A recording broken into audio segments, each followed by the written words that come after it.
Don't fight everything you don't like. Don't live bitter over the people that did you wrong, the door that closed, the company that pushed you out. May not have been fair. Yes, it was painful, but God wouldn't have allowed it if it was going to stop your purpose.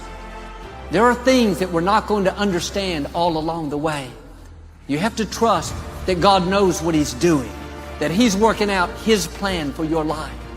His plan is bigger. His plan is greater. There are levels you can't reach without going through a dry season or without opposition and things that are unfair. That's all leading you to a super bloom, to greatness, to promotion, to influence, things better than you've imagined. You have to be committed through the storm and the rain and the heartache and the pain and the disappointment, or you're not gonna make it. Anybody can dream it, but you'll never see it until you're willing to be committed to it. Do you have anything that you're dreaming that you're willing to be committed to enough to see it happen? You need a why. Why do you need a why? Because some days you're going to look at that alarm clock and you're going to say, I don't want to get up. But that why is going to say, I'll push yourself. Get up. Your mama needs you. Your daddy needs you. Your children need you. Get up. Your why is going to push you when you can't push yourself. When you want to quit and give up, your why is going to give you that edge you need, that advantage you need, that lift that you need to get to the next level. Your why. Listen to what I'm saying, people. You are the future. I do not want you to start thinking as small as your bank account. Be obedient to the visions, the ideas. Move on them. Out of sight, out of mind. It's grind season, it's hustle season. I need to awaken the beast inside of you. If you make it to the end of this video again, I want you to write, the world is an empty canvas waiting on new thoughts to think. And it's on us to create those thoughts. It is your responsibility to be obedient to God's visions. How dare you have God to send you a vision and a thought and an idea, or show up and reveal these things and ideas to you in your dream. It can be you writing a book. It can be you with all of your arts and crafts and designs. It can be you with sports. What are your visions and ideas that God has sent you? What is it? What's taking you so long to move on it? Put your money together. Budget your money. Make the move. Make the move. Just do it. And guess what? If you hit a wall, get your ass back up and keep going. I've made it this far from hearing way more no's than I've heard yeses. But I'm not afraid of the word no.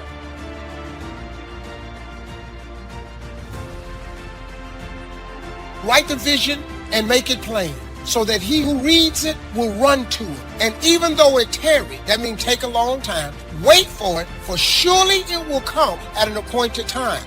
Listen to me. That's real. If you don't think it's real, I dare you to try it. Write everything you want on a piece of paper. Everything. Use your wildest imagination. If you can think it, you can achieve it. Write it on a piece of paper. Read it every morning and every night. Come back here 1 year from today and see how much of that stuff then came true. You have to write it. If it's not written, you reduce your chances greatly of it ever occurring.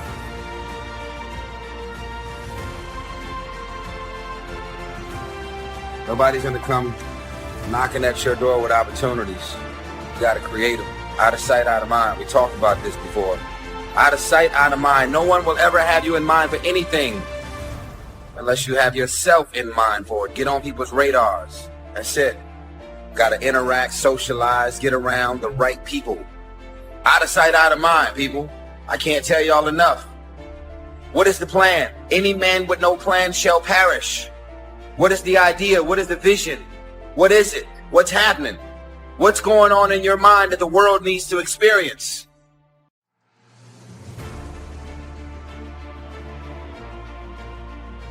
One underneath the other.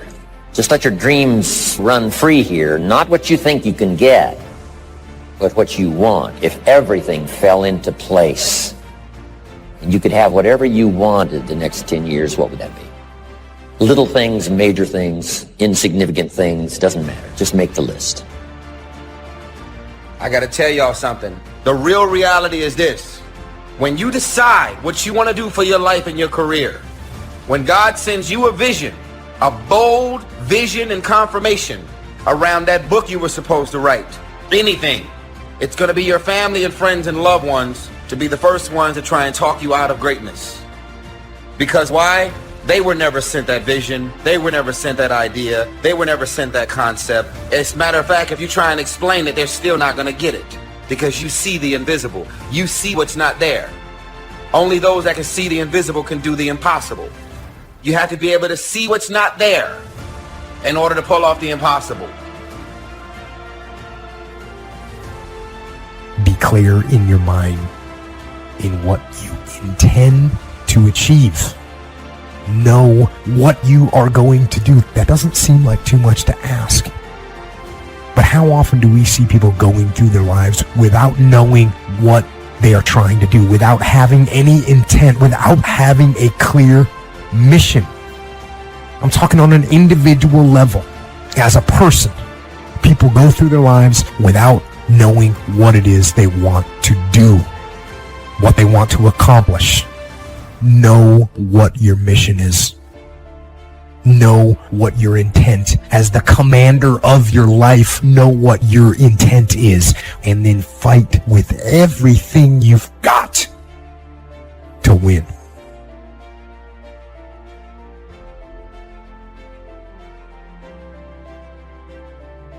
Three major parts of personal development.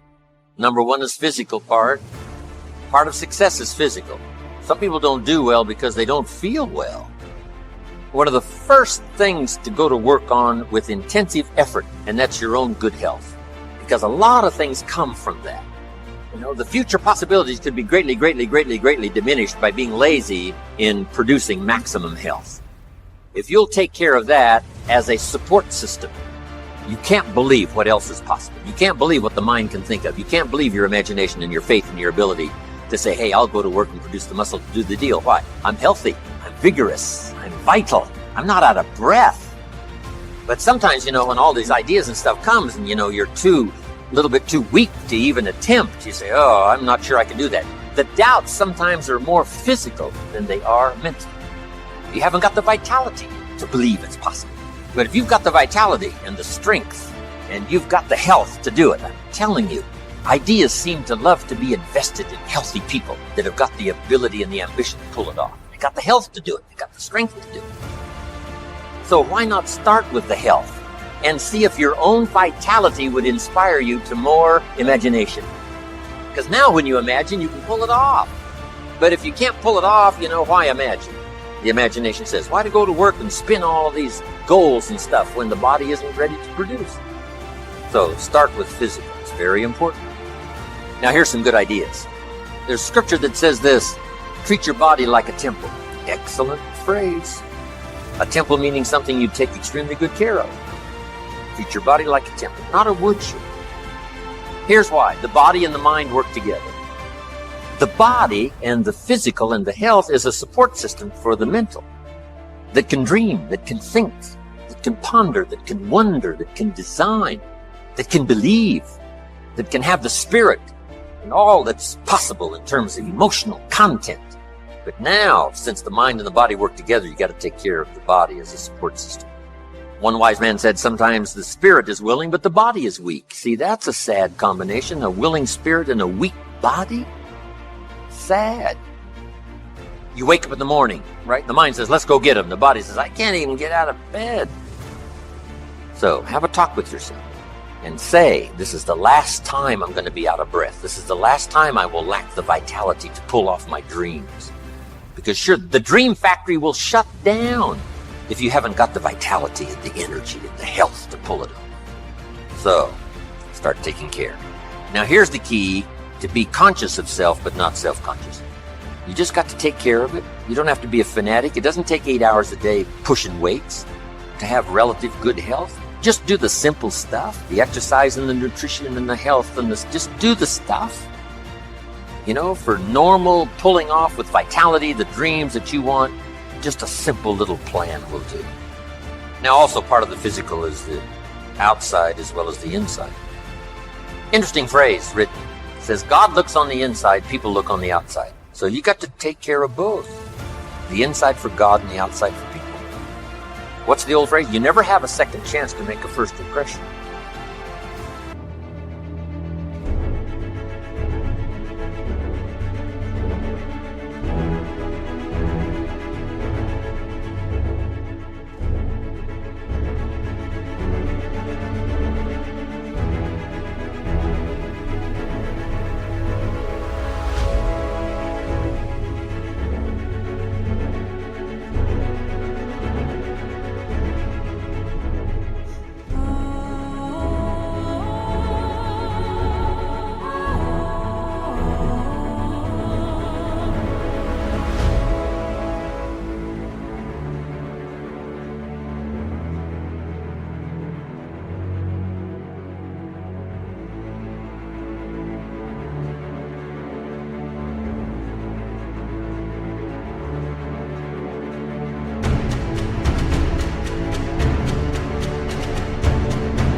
the outside appearance is also valuable as well as inside vigor and vitality.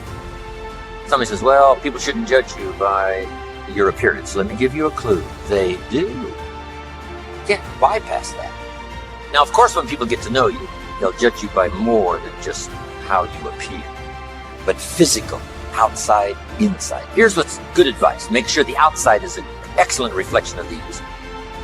Take care of both.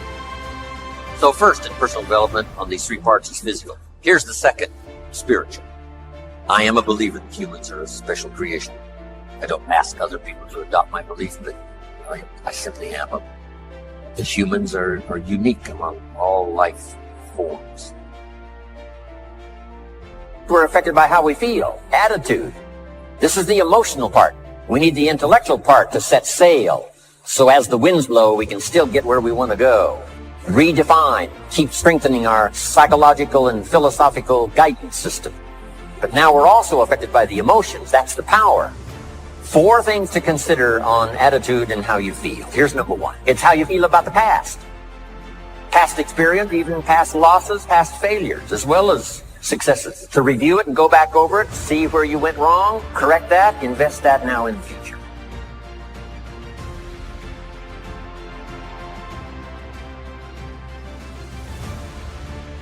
Don't live in the past, and don't carry the past around like a burden, but simply use your past as one of your mentors to help refine mistakes, make some changes that you can invest now in the future. Here's the second attitude. It's how you feel about the future. We look back for experience, but number 2, we look forward for inspiration. Take some time and decide what you want. Where do you want to go? What do you want to do the next 10 years, 20 years? How about the people you want to meet, the cities you want to visit, experiences you'd like to have over this next period of time? Here's the next key. Write it all down. Building a life is like building a house. You wouldn't start building the house until you had it finished. So I'm asking you not to be casual anymore. Start designing the future for yourself, for your family, for your business. Okay? Decide what you want. So from the past we get experience, from the future we get excitement. Now here's the next advice. Put everything on your list of goals. Little things, insignificant to someone else but important to you. So set goals. Set the goals that'll turn you on, goals that'll get you excited. Put everything on your list. Now, here's the next attitude. It's very important how you feel about everybody. If you want to be a leader extraordinaire, here's what you learn. Each of us need all of us. One person doesn't make an economy. One person doesn't make a symphony orchestra. Each of us need all of us, and all of us need each of us. Each gift is important as we bring it to the table.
Bring it to the community.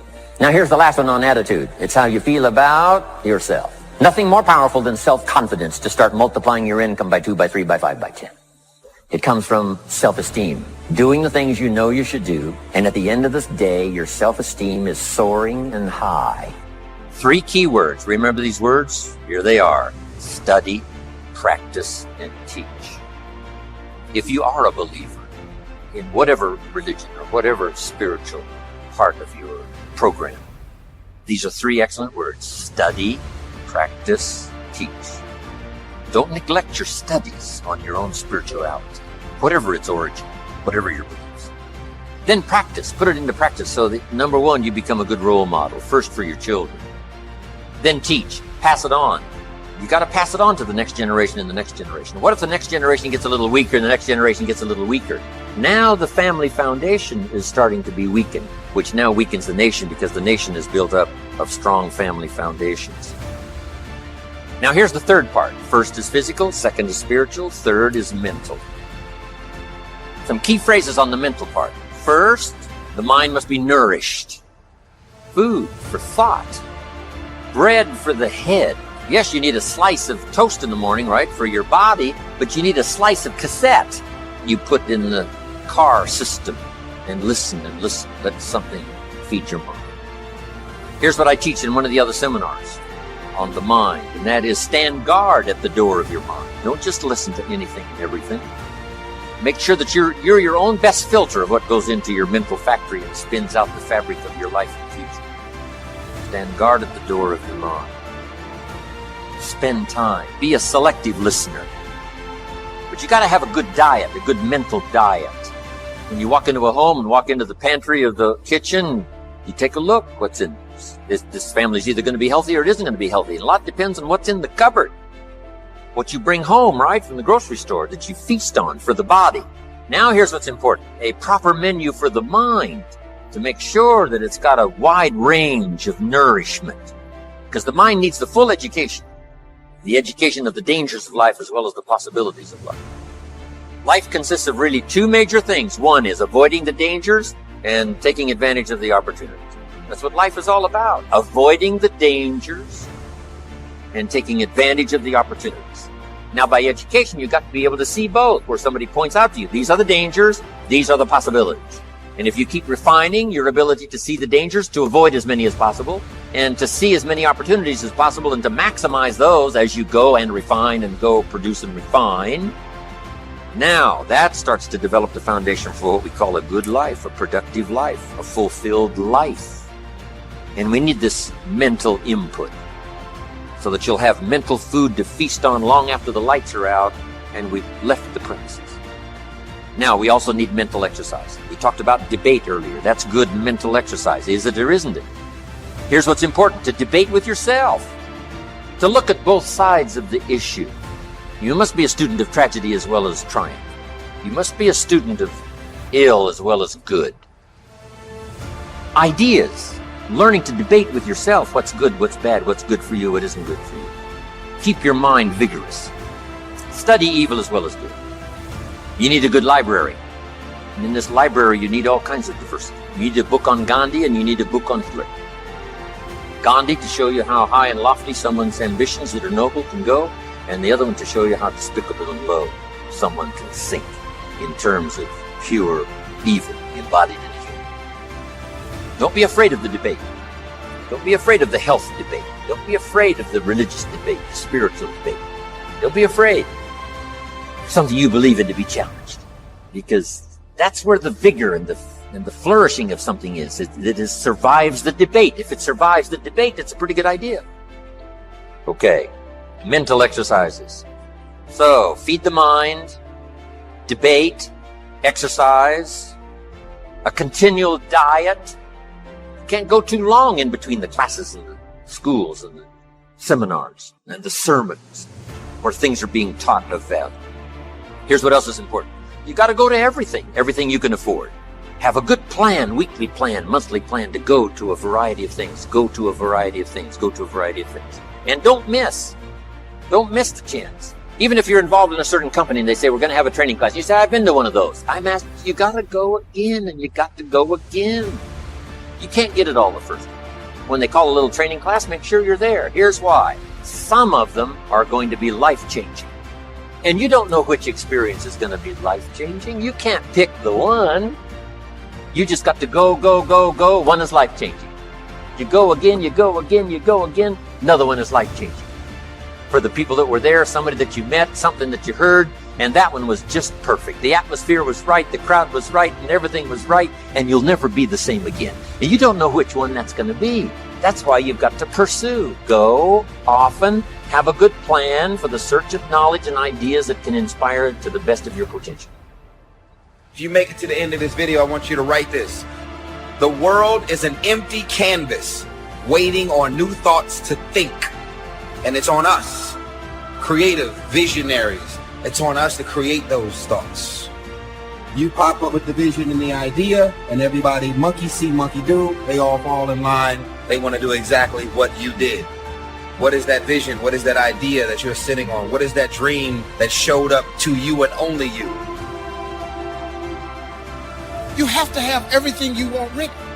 If you do not have it written down, your chances of it happening is reduced drastically because it's a principle of success.